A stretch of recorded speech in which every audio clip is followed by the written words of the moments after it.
There's this churchy language we all have heard, but can they explain Christianity without weird words? Have you heard people say to let Jesus in? Have you heard them say words like hell and sin? But even Jesus had to explain to really smart men the odd language he used, like being born again. Now, if you confuse people by saying faith, I won't hold you liable. But how often does it sound like Jesus is preached to those who already understand the Bible? So let's break down the entire gospel and cut through the haze. The good news in Plainspeak, a layman paraphrase. Now you can believe what I say or not, that's up to you. But at least you'll get what the Bible says by the time I'm through. Are you ready?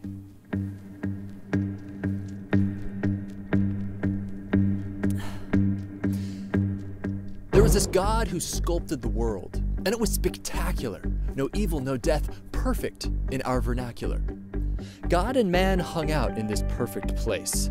But God didn't want robots for the whole human race, so he gave them a choice. And he warned them of evil. But we humans were selfish, and there was this upheaval. And God was like, this place is perfect, and you're not, so I have to kick you out. But I want you back, that's without a doubt. Like a long-lost son who just takes his dad's money and roams, the dad is overjoyed when he finally comes home. So God, he started this plan, even after our rejection. A bunch of laws to get us back to perfection. Rules to be perfect. But I don't know about you, but I hate rules. And we grumble and we whine. So God gave us 3 people to keep us in line. A spokesman, a leader, and this go-between guy. And they showed us the rules that we should live by. But these 3 people, they weren't perfect. They just did what felt good. They sat on their thrones. And really, these rules just showed how we suck at perfection on our own. So God was like, you know, with these 3 human leaders, you guys are going astray. So I will send perfection and power down to earth one day.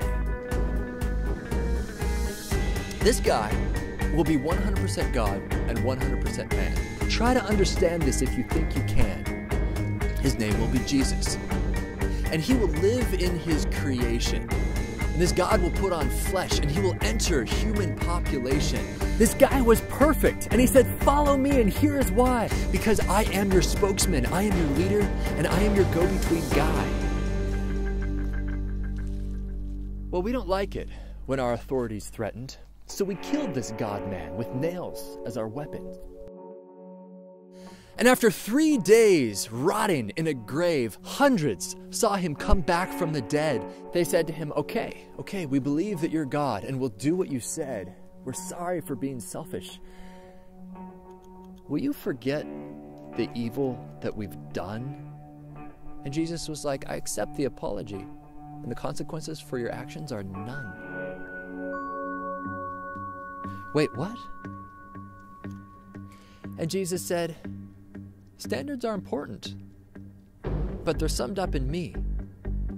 So follow my way, and I will make you free. You'll have access again to this perfect place after you die, but it's only for those who follow me, and here is why. See, God honors the wishes of those people who don't want him. He's not going to be like, whatever, all my robots, come on in. He's not like that. Now think about the opposite of a perfect place. Suffering, anguish, death. This bad place is the eternal paycheck for those who don't put Jesus first. You think he's obnoxious, but that street preacher, he doesn't want people experiencing the worst. But why don't you just live and let live? But it's so important, and this is why the gospel is preached with such passion. Have you ever been to a funeral and you've heard people say, her loved ones she'll now be with? Said by people who at other times say that heaven is a myth. See, it's built into us to want this awesome place after death, but we need to be perfect for a perfect place. Everybody's got this bad breath. So the only one who can slowly transform this messed up guy is this God-man hybrid, Jesus, who I live for and die.